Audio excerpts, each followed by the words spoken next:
Lectura del libro de Jeremías. En aquellos días recibí esta palabra del Señor. Cíñete los lomos, ponte en pie y diles lo que yo te mando.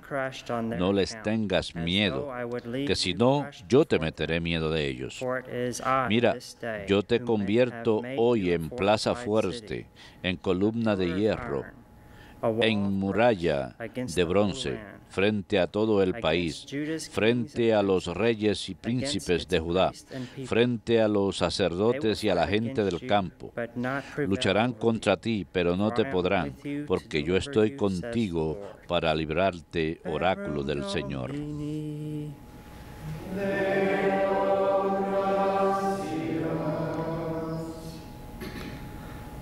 I will sing your salvation.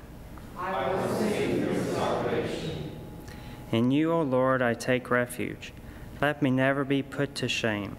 In your justice, rescue me and deliver me. Incline your ear to me and save me.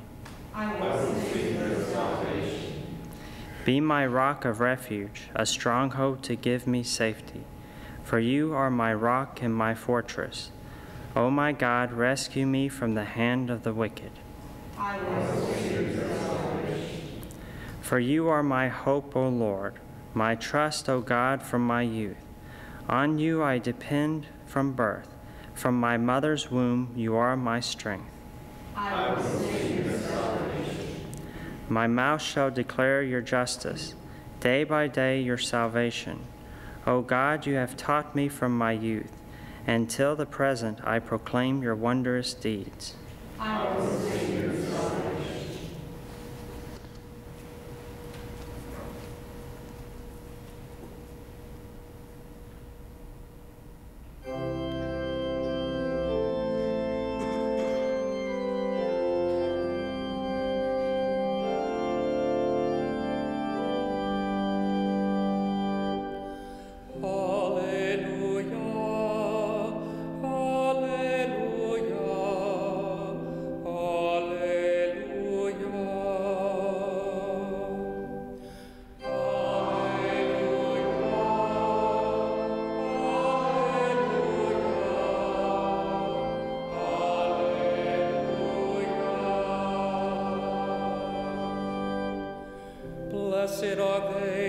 Dichosos los perseguidos por causa de la justicia, porque de ellos es el reino de los cielos.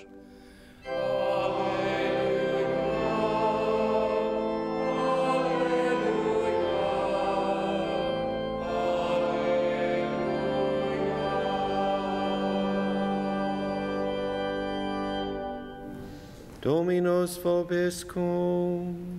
Et cum spiritu tuo. Lectio Sancti Evangelii secundum Marcum. Gloria tibi, Domine. Herod was the one who had En aquel tiempo, Herodes había mandado prender a Juan y lo había metido en la cárcel encadenado.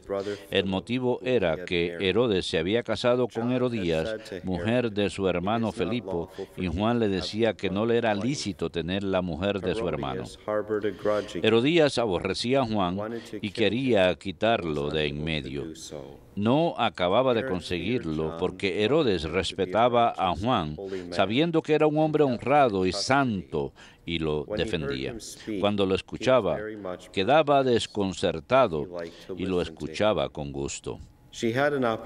La ocasión llegó cuando Herodes, por su cumpleaños, dio un banquete a sus magnates, a sus oficiales y a la gente principal de Galilea. La hija de Herodías entró y danzó, gustando mucho a Herodes y a los convidados. El rey le dijo a la joven: pídeme lo que quieras que te lo doy. Y le juró: te daré lo que me pidas, aunque sea la mitad de mi reino. Ella salió a preguntarle a su madre: ¿qué le pido? La madre le contestó, la cabeza de Juan el Bautista.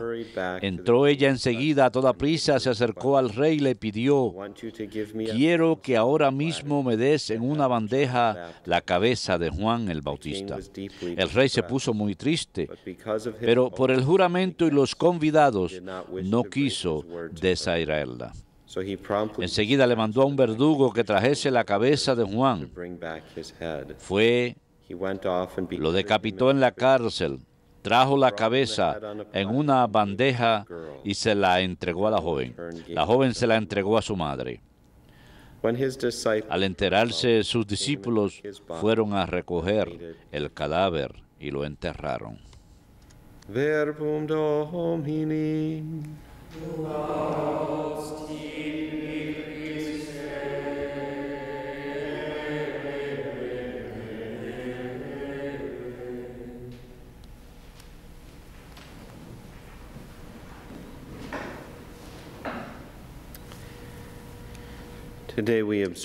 Hoy observamos la fiesta del martirio o de la decapitación de San Juan Bautista y creo que la pregunta que yo haría esta mañana es ¿por qué no estaba Juan en esa fiesta?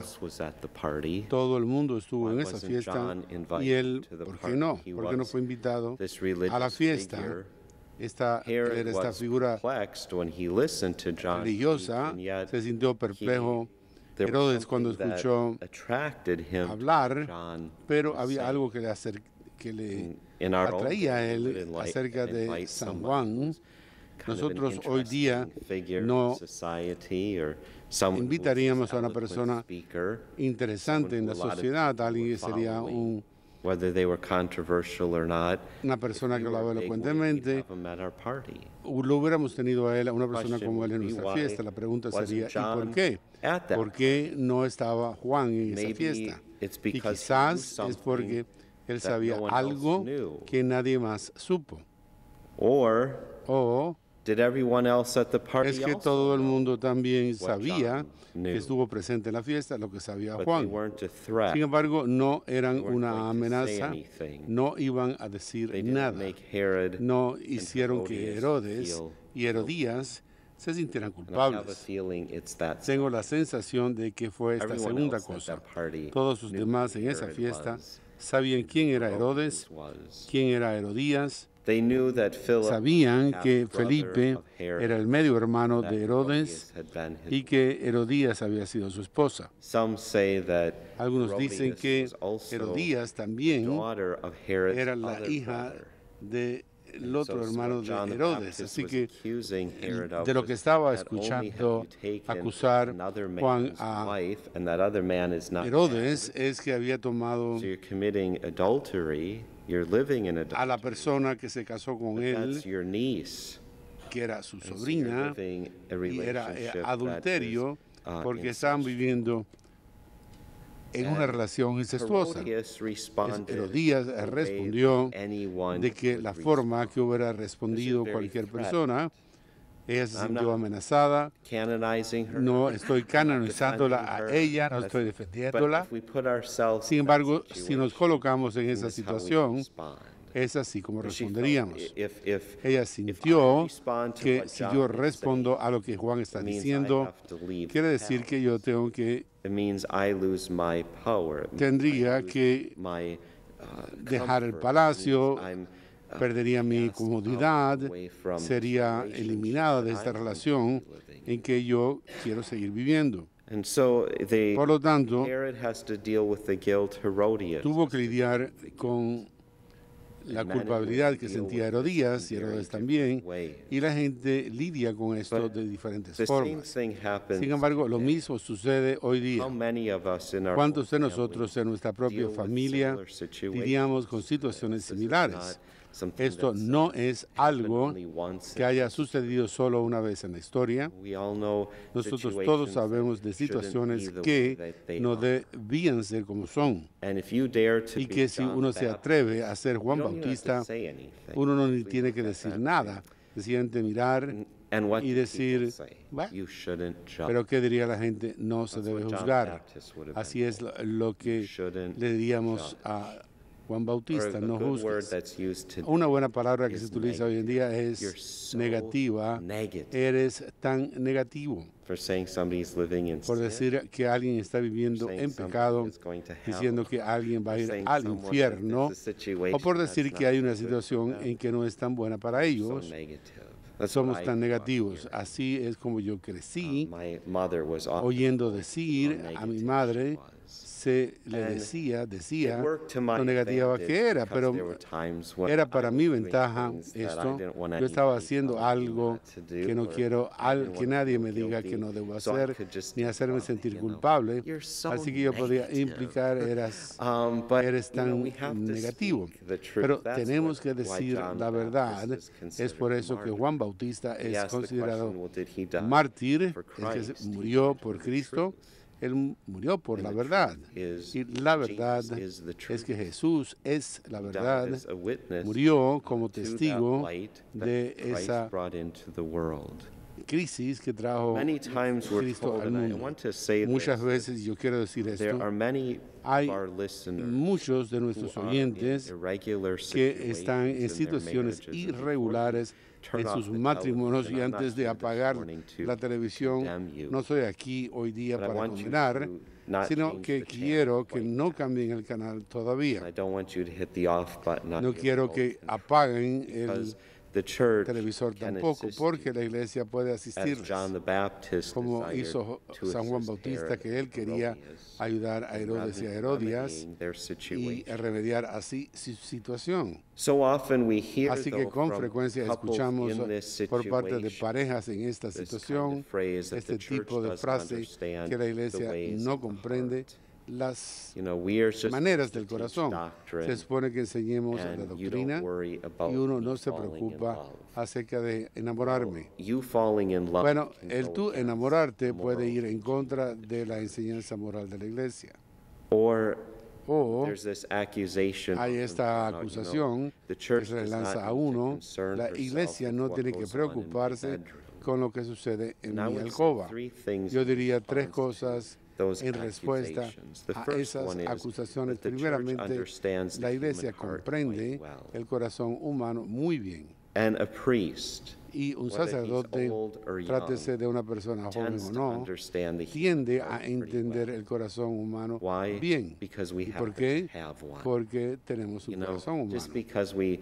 Tan solo porque hagamos un compromiso de celibato, no significa que de alguna forma nos convertimos en piedra, que no entendemos cómo las emociones y atracciones pueden obrar.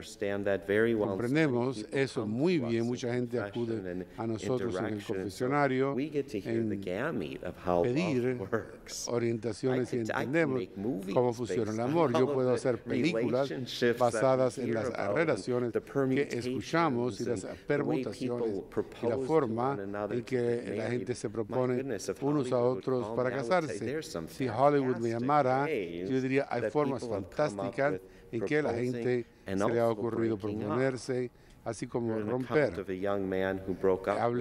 Oí de un relato de un joven que rompió la relación porque no iba bien según él con ella, así que la llamó a un lado del océano, a junto a este gran cuerpo de agua, pidió que le devolvieran el anillo, lo puso en un cordel y lo puso en un arco y le dijo, lo tiró hacia el agua, se acabó, dijo él. No tiene que ser así dramático, pero el anillo está enterrado para siempre. Pero así es como estaba diciendo, profeso este amor por ti y ahora se acabó. Hablemos acerca de acabar con alguien. Yo también me sentí mal cuando escuché eso. Es como algo de Hollywood. Yo le diría a Hollywood el drama que yo puedo relatarles, pero esto es lo primero. La iglesia sí entiende el corazón humano muy bien.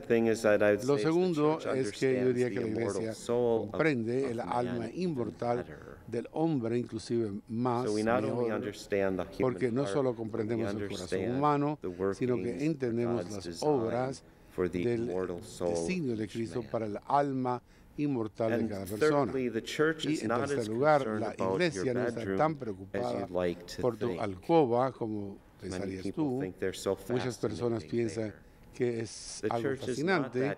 La iglesia, sin embargo, no se preocupa tanto acerca de tu alcoba como lo que se preocupa ella por el infierno. Y de acuerdo con tu comportamiento en tu alcoba, tu alma inmortal podría acabar en el infierno. Este es el método de la iglesia, porque ella muestra como una madre esta atención y preocupación por el bien de cada uno de sus hijos, que nosotros no nos metamos en situaciones que pueden poner en peligro nuestra vida eterna. Por lo tanto, a veces pasamos esto por alto cuando estamos de buena salud y nos sentimos bien, cuando estamos muy enamorados. Nada puede quitarnos eso. Sí, el infierno puede quitarnos eso con rapidez. Una relación errónea puede ponernos en el lugar equivocado para toda la eternidad. Y es así como la iglesia se acerca a cada uno de sus hijos cuando parece tan negativa a veces, cuando ella puede encontrarse con alguien que pasa juicio. La respuesta que da la iglesia y sus creyentes es: no pongas en peligro tu eternidad. El placer de hoy puede acabar siendo el sufrimiento para siempre de mañana. Y el sufrimiento que viene del infierno es el sufrimiento que uno no quiere. Así que hagan el sacrificio hoy, tengan paciencia hoy, esperen hoy para entrar en una relación que sea correcta con Dios, de manera que uno pueda disfrutar de su gracia en esa relación y disfrutar de su bondad para toda la eternidad en el cielo. Así que cuando escuchamos en el Evangelio hoy, eso es lo que yo diría, especialmente a muchos oyentes. Muchos de ustedes se ponen en contacto con nosotros pidiéndonos ayuda. ¿Qué hago? ¿A dónde acudo?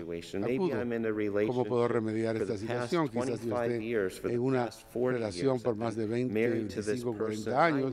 He estado casado con esta persona y sé que él no es mi esposo. Yo sé que estoy en una situación que necesita una anulación. Y ¿qué hago? No puedo seguir caminando y entrando en la rectoría. No. Yo diría lo siguiente: la mayor parte de los sacerdotes hoy día les van a dar a ustedes un momento difícil, porque así lo hacemos nosotros. No vamos a condenarte, vamos a mirarte y decirte: bueno, ¿cómo es que te metiste en esta situación? Bueno, todos sabemos cómo. Pero no se sientan completamente que todo es negativo porque el sacerdote no le da la respuesta correcta. Sí, hijo mío, quizás hayas tenido un día malo y no tiene nada que ver contigo. Quizás esté un poco cansado, confundido, y quizás te mire y dirá para sí mismo: Ahora, ¿qué hacemos para ayudar a esta alma? Y eso es lo que todo sacerdote va a hacer su respuesta final. ¿Cómo ayudamos a esta alma, a esta persona, para que lo haga correctamente con Cristo? Quizás tome algún tiempo. Él no puede hacer magia y hacer lo que todo caiga en su lugar. Él va a aconsejarle: bueno, esto quizás tome un año o dos, pero comencemos. Yo ayudaría a la gente que estén en una situación y que tengan temor de hablar con un sacerdote. Acudan a su parroquia local, vayan a la misa allí y quizás sean capaces de recibir comunión, pero pueden orar. Están bienvenidos a acudir a la iglesia en cualquier momento. Si es un católico apartado de la fe a causa de su situación matrimonial, no dejen que esto les impida acudir a la iglesia. Vengan un domingo y presten atención a la homilía, oren con sus hermanos y pídanle al Espíritu Santo: Espíritu Santo, ayúdame a encontrar al Padre, a encontrar al sacerdote con que ellos esperan que hable. Y quizás la primera iglesia a la que acudan, quizás les digan, bueno, eres un buen sacerdote, pero no creo que sea de suficiente edad, es demasiado joven, vayan a otra parroquia, escuchen un rato y piensen, bueno, ese es demasiado viejo, y vayan a una tercera parroquia y ahí sí, tomen el boletín, llamen al número telefónico y todo lo que tienen que decir es, padre, ¿sabe que no he estado en la iglesia en un rato, estuve en su iglesia, lo oí predicar y tengo que hablarle acerca de algo que tiene que ver con mi matrimonio? Y el padre va a saber, aquí tengo a alguien cuyo problema debo resolver, y esto ha lidiado él con ello una y otra vez, pero no dejen eso sin atender y no vivan en temor de lo que será la respuesta.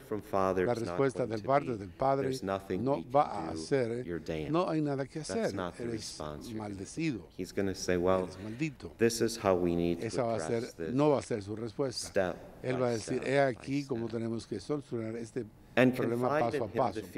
Y confía en él, el temor que tengas. Herodías tenía miedo. Herodías tenía miedo de que si ella confesaba la situación en que se encontraba, tendría que separarse de Herodes. Y esto había sido lo mejor que hubiera podido sucederle. Este hombre era un loco. Sin embargo, ella sabía que si hacía lo que quería, su consuelo sería puesto en peligro. En el mundo actual, cuando lidiamos con los matrimonios, la situación quizás sea aparentemente algo en peligro por cierto rato. ¿Qué tal si yo de pronto confieso esto? No estoy casado. ¿Qué tal si mi esposo me deja? Si en realidad uno estuviera enamorado el uno con el otro y la persona se va después de 10 o 15 años, confíen en él o en ella para poder vivir como hermanos por un periodo, a medida que la iglesia le ayuda a uno a procesar la situación. Por lo general, quizás uno necesite una anulación. Uno dice, bueno, no estoy dispuesto a pasar por ese proceso, pero tienes que estar dispuesto. La sanación necesaria la tendrás si tienes la gracia de Dios. Lo que yo tengo para tantos matrimonios que están en una situación irregular es la vida de casado. Es difícil ya lo suficiente. ¿Cómo puede perseverar uno sin la gracia de Dios? Si yo fui una persona casada, yo quisiera todo manera de hacer esto para que funcione y sea algo tan vivo y saludable como sea posible. Y eso es lo que la iglesia quiere proveer. Vivir en la vida, en la verdad, en la gracia de Cristo. Y la vida de matrimonio puede ser una bendición tal, porque quiere uno vivir algo que es una decepción, que es una mentira, o que uno siempre está cubriendo todo para prevenir que la gente se entere. ¿Quién quiere vivir así? Jesús no quiere que vivas así. Vive con la libertad que proviene de vivir en la verdad. Por lo tanto, San Juan Bautista estaba invitando a Herodes y Herodías, lo mismo que la iglesia hace hoy día. Él no estaba interponiéndose, maldiciéndoles. No, él quería regocijarse, no iba a regocijarse en su condena. Él vio lo que Cristo mismo hubiera dicho por ser un cambio en su vida, una conversión en que vivieran en la verdad. Así, ese es el deseo de la iglesia. No hace ningún bien para nosotros a responder como Herodes o Herodías hicieron. En esta situación mucha gente mira a la iglesia y tratan de buscar oportunidades para quitarle la cabeza de la iglesia, para cortársela, y eso fue lo que hizo Herodes a la larga con Juan Bautista. Quitémosle la cabeza y se callarán. ¿Cambió la situación en que vivían ellos? No. Herodías quería lo mismo. Herodías sería como una niña hoy día que la madre le está tratando de decir lo que deben hacer y que hacen los muchachos. No. Que pueden poner los dedos en los oídos siempre y seguir haciendo ruido Pero ¿en qué estoy viviendo? En silencio y en ruido mío propio. No, estoy aislado nuevamente de Cristo y de la iglesia y de la verdad. ¿Por qué hacer eso? Y eso es lo que la iglesia está invitándonos a hacer. No pongamos al mensajero de la verdad en peligro, el mensajero de Cristo. Él, escuchen la situación, convertir la situación no es fácil, pero es la mejor experiencia que jamás tendrán para responder a la gracia.